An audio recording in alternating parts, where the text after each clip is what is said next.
Hello, আসসালামু আলাইকুম।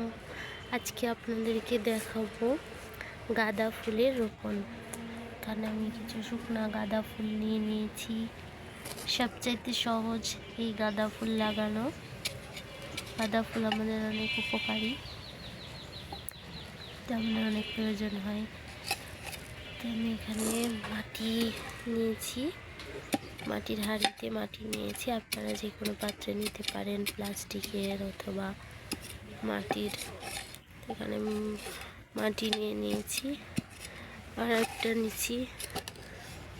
তো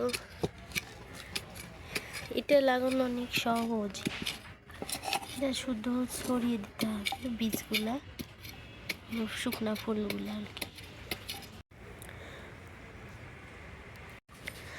আমি শুকনা গাঁদা ফুলগুলো ছিঁড়ে এই যে এইভাবে মাটির উপরে দিয়েছি। এখন এর উপরে পানি দিয়ে দিব, আর কিছু উপর দিয়ে মাটি দিয়ে দিব।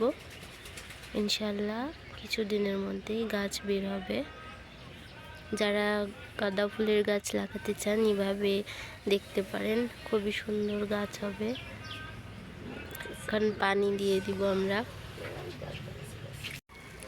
এই তো পানি দিয়ে দিয়েছি, খুব ভালোভাবে পানি দিয়ে দিতে হবে যেন মাটির মধ্যে এই ফুলের ইয়াগুলা খুব সুন্দরভাবে ভিতরে ঢুকে যায় মাটির ভিতরে। ইনশাআল্লাহ আপনারা এইভাবে যদি গাছ লাগাতে চান তাহলে লাগাতে পারেন।